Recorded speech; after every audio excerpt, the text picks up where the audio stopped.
అట్లాగే వెంకటరెడ్డి గారు ఇక్కడో రవినాడు అక్కడో రవినాడు ఇద్దరు రవీందర్ యాదవ్లకు ఇద్దరు రవి యాదవ్ గారు రవీందర్ యాదవ్ గారు మారబోయినా అండ్ అది తర్వాత అన్న మల్లారెడ్డి గారికి ఇంకా పేరు పేరున వెంకన్నకు అందరికీ పేరు పేరున వేదిక మీద కూర్చున్న అన్నలందరికీ వేదిక ముందున్న ఆడబిడ్డలకు అన్నదమ్ములకు మా హరీష్ అన్నకు పేరు పేరున అందరికీ హృదయపూర్వకంగా నమస్కారం, హృదయపూర్వకంగా పార్టీలోకి స్వాగతం. మరి ఇవాళ నాకు నిజంగానే తెలంగాణ భవన్ చూస్తుంటే మాకు రోజు ఇంత కలకల్లాడుతుంటే ఇంత ముఖ్యంగా మా ఆడబిడ్డలు ఇంతమంది అన్నదమ్ములు ఇంతమంది ఈ చిన్న హాల్ సరిపోతలేదు, ఇక పెద్దగా చేసుకోవాలేమో అనిపిస్తున్నది. ఎందుకంటే ఖచ్చితంగా మీ అందరి చేరికలతో ఒక మెసేజ్ పోతున్నది మొత్తం రాష్ట్రానికి. ఏమిటిది అంటే అన్ని దారులు తెలంగాణ భవన్ దిక్కే వస్తున్నాయి, మళ్ళీ వచ్చేది కేసీఆర్ గారే అనే మాట ఇవాళ మీ చేరికలే దానికి సంకేతం అని చెప్పి నేను తెలియజేస్తా ఉన్నా. 2 ఏళ్ళైంది కాంగ్రెస్ ప్రభుత్వం వచ్చి మన ప్రభుత్వం పోయి. మరి 2 ఏళ్లలో ఏం జరిగింది, ఎట్లా ఉన్నది కాంగ్రెస్ పరిపాలన, దయచేసి మీరు ఆలోచించాలని చెప్పి నేను కోరుతా ఉన్నా. 2 ఏళ్లలో ఏ ఒక్క మనిషి అన్నా ఏ ఒక్క వర్గమన్నా సంతోషంగా ఉన్నదా, ఏ ఒక్కరన్నా ఆనందంగా ఉన్నారా, దయచేసి ఆలోచించండి. ముఖ్యంగా మీ చందానగర్ ప్రాంతంలో కొంత రియల్ ఎస్టేట్ చేసుకునేటోళ్ళు కూడా ఉంటారు. కానీ ఈ కాంగ్రెస్ ప్రభుత్వం వచ్చినాక ఏం పరిస్థితి అయిపోయిందంటే అటు రియల్ ఎస్టేట్ బర్బాద్ అయింది, ఇటు మొత్తం అన్ని సంక్షేమ పథకాలు బంద్ అయినాయి. ఏ ఒక్కటి కూడా చెప్పుకుందామంటే కొత్త కార్యక్రమం అంటూ ఏదీ లేదు. ఉన్నే ఊడిపోయిన పరిస్థితి ఇలా కాంగ్రెస్ ప్రభుత్వంలో కనబడతా ఉన్నది.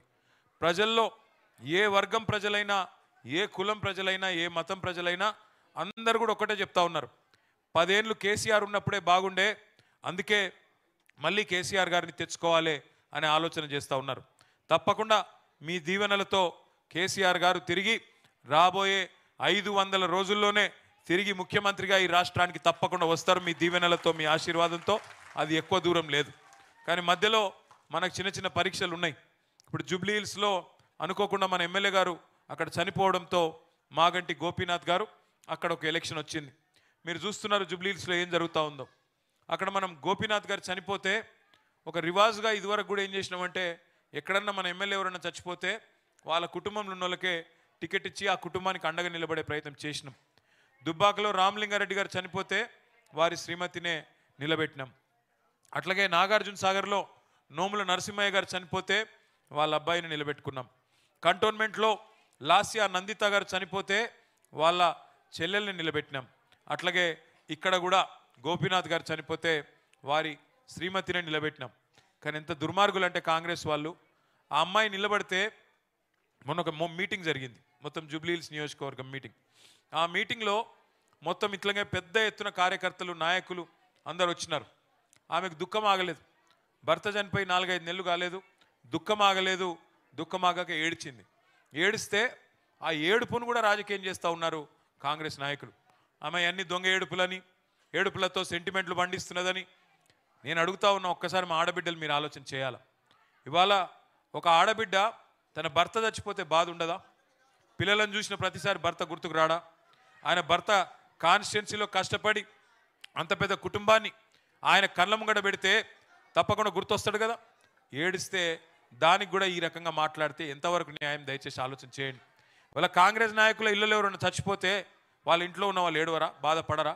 సహజం కదా, మనిషి పోతే ఏడుస్తారు. కానీ దానికి కూడా రాజకీయం చేసి దానికి కూడా ఇవాళ ఈ రకంగా వ్యవహారం చేస్తే ఏ రకంగా ఇది మంచిది, దయచేసి ఆలోచించాలని నేను కోరుతా ఉన్నా. అట్లాగే ఇంకొక మాట కూడా నేను మీకు విజ్ఞప్తి చేస్తూ ఉన్నా.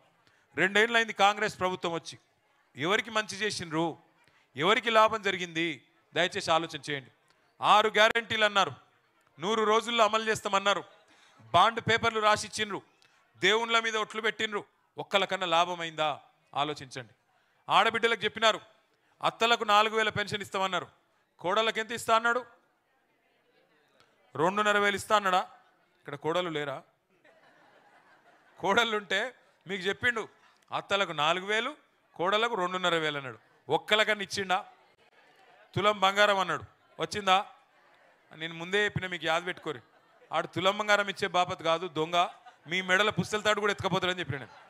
ఇప్పుడు అన్నట్టు ఎత్తుండా లేదా? ఆఖరికి పుస్తల తాడు అమ్ముకునే పరిస్థితి తెచ్చిండు, గిరివి పెట్టేటట్టు తెచ్చిండు. అంటే అంత దుర్మార్గమైన ప్రభుత్వం ఇది. మొత్తం కారోబార్లు బాధ పెట్టిండు. మీదికెళ్ళి జర లొల్లి పెట్టకూడతా, మీ వెనక ఏం లొల్లేందా?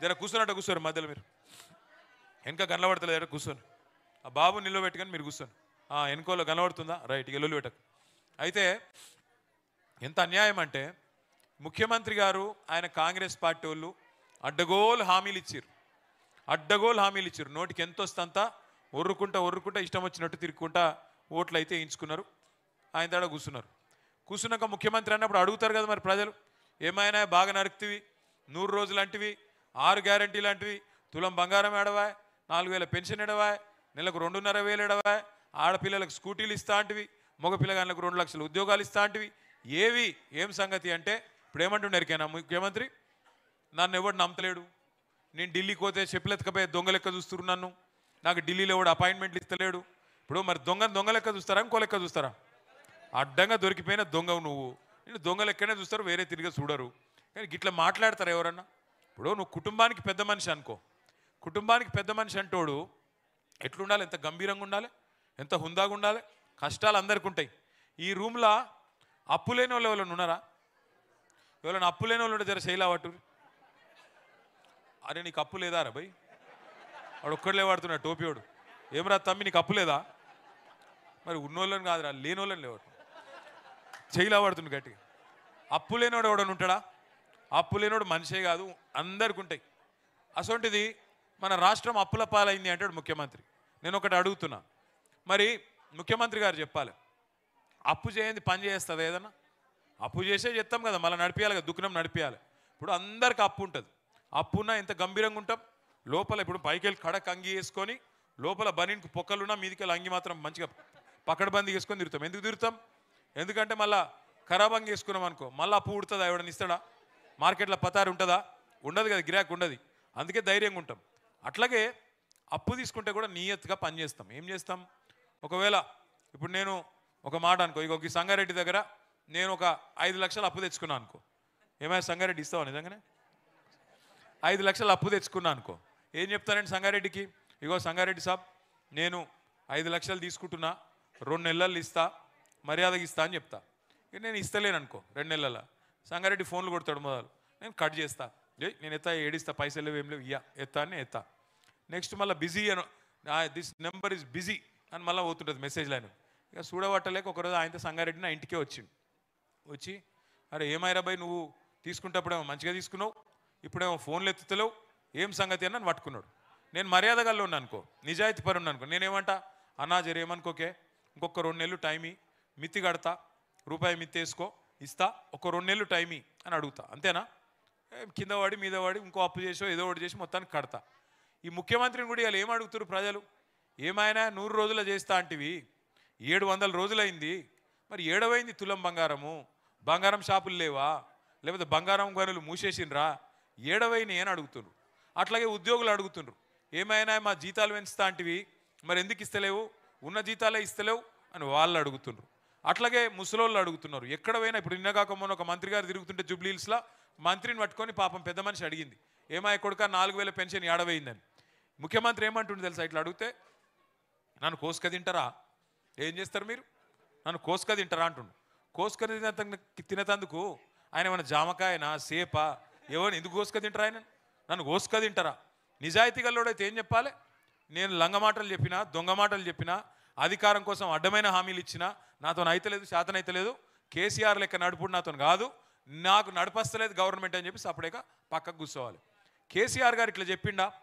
ఆనాడు కరోనా వచ్చింది కేసీఆర్ ఉన్నప్పుడు కరోనా వచ్చినప్పుడు ఎప్పుడైనా అనుకున్నాం మనం మూతికి బట్ట కట్టుకొని ఇంట్లో కూర్చునే పరిస్థితి వస్తుందని 1 సంవత్సరం కూర్చున్నాం అట్లా కూర్చున్నప్పుడు మొత్తం కారోబార్ బంద్ గవర్నమెంట్కి ఆమదని లేదు రూపాయి పైసా లేదు కానీ కేసీఆర్ గారు ఆనాడు ఎప్పుడన్నా ఇట్లా చెప్పిండా నా దగ్గర పైసలు లేవు నేను ఏం చేయాలని చెప్పలే ఎన్నడన్నా ఆ రోజు కరోనా ఉన్నప్పుడు కూడా కేసీఆర్ కిట్ ఆగిందా పెన్షన్లు ఆగినాయా కళ్యాణ లక్ష్మి ఆగిందా షాదీ ముబారక్ ఆగిందా ఏది ఆపలే కేసీఆర్ రైతులకు రైతు బంద్ ఆగలే ఆడపిల్లలకి ఇచ్చే కళ్యాణ లక్ష్మి ఆగలే పసిపిల్లలకి ఇచ్చే కేసీఆర్ కిట్ ఆగలే ముసలోళ్ళకి ఇచ్చే పెన్షన్ కూడా ఆగలే ఇప్పుడు నడిపేటోనికి తెలివి ఉండాలి కానీ తెలివి తక్కువతనంతో నీ ఇజ్జత్ తీసుకుంటున్నావు రాష్ట్రం ఇజ్జత్ తీస్తున్నావు కుటుంబ పెద్దగా ఢిల్లీలా బయట రాష్ట్రాలలో పరువు తీస్తున్నాడు మరి గట్లా మాట్లాడితే ఎవడన్నా వస్తారా కొత్తగా పెట్టుబడి పెట్టేటోడు నా దగ్గర ఏం లేదు నా రాష్ట్రం దివాలా తీసింది, నా రాష్ట్రం క్యాన్సర్ పేషెంట్ లెక్కున్నది అని నీ ఇంటి గుట్టు నువ్వే బయట పెట్టుకుంటే బజార్లు వేసుకుంటే ఎవడన్నా వస్తాడా? ఇజ్జత్తో నడుపుకుంటారు. కుటుంబం అన్న కాడ కష్టమున్నా నష్టమున్నా కడుపులో పెట్టుకొని కుటుంబ పెద్ద అనేటోడు నడపాలి. అంతేగాని గీతీరుగా దివానా గారి లెక్క మాట్లాడితే ఎవడన్నా వస్తాడు. అందుకే నేను అనేది మీకు, ఈ కాంగ్రెస్ వాళ్ళతో కాదు, లొల్లి పెట్టుర్రా అంటే బాగా పెడతారు. చూస్తున్నారు మీరు, రోజు ఇద్దరు మంత్రులు కొట్లాడుతారు, రోజు ఇద్దరు మంత్రులు బజార్కి ఎక్కి కొట్లాడుకుంటారు. నీకెంత నాకెంత, నీ సంచేది నా సంచేది, వాళ్ళ సంచిల పంచాయతీ వాళ్ళ మూటల పంచాయతీ తప్ప ప్రజలకు ఇచ్చే పైసల గురించి మాత్రం ఎవ్వరికి ఫికర్ లేదు. ఢిల్లీకి మూటలు పంపాలి, మనం జేబులు వేసుకోవాలి, దొబ్బాలి, గీది తప్ప ఈ 2 ఏళ్లలో చేసింది ఏందయ్యా అంటే ఒక్క పని లేదు. మీ చందానగర్లోనే ఒక కొత్త రోడ్డు పడ్డదా? కొత్త రోడ్ ఏదైనా పడ్డదా? కొత్త మోరీలు ఏమైనా కట్టిర్రా? కేసీఆర్ గారు ఉన్నప్పుడు చేసిన పనులు తప్ప కొత్తగా ఏమైనా పనులు అవుతున్నాయా? అవి అక్కడ చూడు, వెనుక ఒక పెద్ద పోస్టర్ పెట్టినాం. మీ ఎమ్మెల్యే గారి కథ, మీ ఎమ్మెల్యే గారి దుఃఖం మొత్తం బయట పెట్టి అలా పొద్దున్నే నేను పెద్ద ప్రెస్ మీట్ పెట్టిన. మీ ఎమ్మెల్యే ఎందుకు పార్టీ మారిండి ఎరికేనా? శేర్లింగంపల్లి ఎమ్మెల్యే, మీరు గెలిపించిన ఎమ్మెల్యే, మీరు ఓటేసిన ఎమ్మెల్యే, 50,000 ఓట్లతో గెలిచిన ఎమ్మెల్యే ఇలా పోయి రేవంత్ రెడ్డి సంకల కూర్చున్నాడు.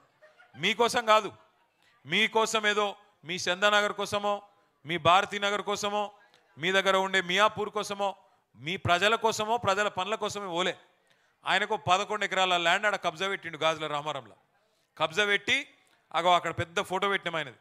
ఆ ఒక్క ల్యాండ్ విలువనే 600-700 కోట్లు ఉంటుంది. ఆ ల్యాండ్ను కాపాడుకునే తందుకు, ఆడ మొత్తం గవర్నమెంట్ భూమి దొబ్బెతందుకు ఇవాళ పోయి రేవంత్ రెడ్డి సంకల కూర్చొని సిగ్గు లేకుండా అభివృద్ధి కోసం పోయినా అని అబద్ధాలు చెప్తున్నాడు. ఎవరి అభివృద్ధి కోసం పోయినావు నువ్వు? నీ అభివృద్ధి కోసమా, నియోజకవర్గం అభివృద్ధి కోసమా? నియోజకవర్గాన్ని కేసీఆర్ గారు ఉన్నప్పుడు 9,000 కోట్ల రూపాయలతోని బ్రహ్మాండంగా అభివృద్ధి పనులు చేసి ప్రతి డివిజన్లో అంతో ఇంతో మంచి పనులు చేసే ప్రయత్నం చేసినాం. కేసీఆర్ రాక మునుపు ఎట్లుండే చందానగర్ కానీ శేర్లింగంపల్లి నియోజకవర్గంలో కానీ కరెంటు సమస్య, ఇన్వర్టర్లు, జనరేటర్లు, కరెంటు లేక, పరిశ్రమలు నడవక, కార్మికులకు కూడా 3 పూటల తిండి దొరకక ఆగమాగం ఉండే. అట్లాంటి పరిస్థితికి వెళ్ళి కరెంటు సమస్య పరిష్కారం చేసిండు, మంచినీళ్ళ సమస్య పరిష్కారం చేసిండు, గరీబోళ్ళని కడుపులో పెట్టుకొని చూసుకున్నాడు, 200 పెన్షన్ 2000 చేసిండు, ఆడపిల్లలు లగ్గం చేసుకుంటే 1,00,000 రూపాయలు ఇచ్చిండు కేసీఆర్ గారు, పిల్లలు ఉడితే కేసీఆర్ కిట్ ఇచ్చిండు 12,000 రూపాయలు, మగ పిల్లగాడు ఉడితే ఆడపిల్ల ఉడితే 13,000 రూపాయలు. ఇట్లా చెప్పుకుంటూ పోతే చాలా. 5 రూపాయలకే బువ్వ పెట్టిండు హైదరాబాద్లో కడుపు నిండా అన్నపూర్ణ ద్వారా. ఇలా ఏం చేసిరా కాంగ్రెస్ వాళ్ళు 2 ఏళ్లలో? ఉన్న జడగొట్టుడు తప్ప, కారోబార్ బంద్ పెట్టుడు తప్ప, హైదరాబాద్ను బర్బాద్ చేసుడు తప్ప ఏం చేసిండు రేవంత్ రెడ్డి గారు? అందుకే కీలెరిగి వాత పెట్టాలి. మీ అందరితో కూడా నా ప్రార్థన, ఇక్కడికి వచ్చిన మీ हमारे जितने भी बहन यहाँ पे आए, आप सब बहनों से भी मेरी गुजारिश है, आपके अगर कोई रिश्तेदार है जुबली हिल्स इलाके में, जरूर उनको फोन लगाइए, जरूर उनको बोलिए कि भाई इनसे तो कुछ नहीं होना है, कांग्रेस वालों से तो कुछ भी नहीं होना है, इनको हरा के ही सबक सिखाना है.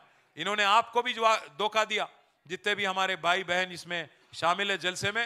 अब याद करिए, माइनॉरिटी डिक्लेरेशन बोले, 4,000 करोड़ बजट देता हूं बोले, माइनॉरिटी सब प्लान बोले, 1,000 करोड़ खवातीनों के लिए अलग से देता हूं बोले, एक बूटी कौड़ी भी दिए क्या? 2,000 रुपया देता हूं बोले, 2,500 रुपया देता हूं बोले खवातीनों को, दिया क्या किसी को? मिला किसी को? कस के बोलिए जरा, आवाज ऊंचा उठाइए, मिला किसी को? किसी को नहीं मिला. किसी के लिए कुछ नहीं करे, ना बुजुर्गों को दिया आसरा, ना हमारे बहनों को दिया, या नौजवान बच्चों को वादा किया, किसी के साथ कुछ नहीं किया. धोखा और धोखा पे धोखा ही दिया. इसीलिए आप तमाम भाइयों से बहनों से इక్కడికి వచ్చిన మా ఆడబిడ్డలతో అన్నదమ్ములతో ఎమ్మెల్యే పోయిండని ఫికర్ చేయకురి, ఇంకొక ఎమ్మెల్యేని తయారు చేసుకుందాం, జోర్దార్గా మనతో కేసీఆర్ కు వఫాదార్గా ఉండేటోళ్ళని తయారు చేసుకుందాం. బాధపడేదేం లేదు. పోతారు కొంతమంది. తెలంగాణలో ఒక సామెత ఉన్నది, దండం పెడతా ఆగురా భయ్, దండం పెడతా ఆగు. తెలంగాణలో ఒక సామెత ఉన్నది, కుండ వలిగింది కానీ కుక్క బుద్ధి తెలిసిందని. ఓడిపోతే ఓడిపోయినాం కానీ ఎవరు ఎసంటోళ్ళో తెలిసింది, ఎవడు లంగా, ఎవడు దొంగ, ఎవడు మనోడు, ఎవడు మందోడు అన్నీ అర్థమైనాయి. కాబట్టి మీరు ఎవ్వరు ఫికర్ చేయకురి.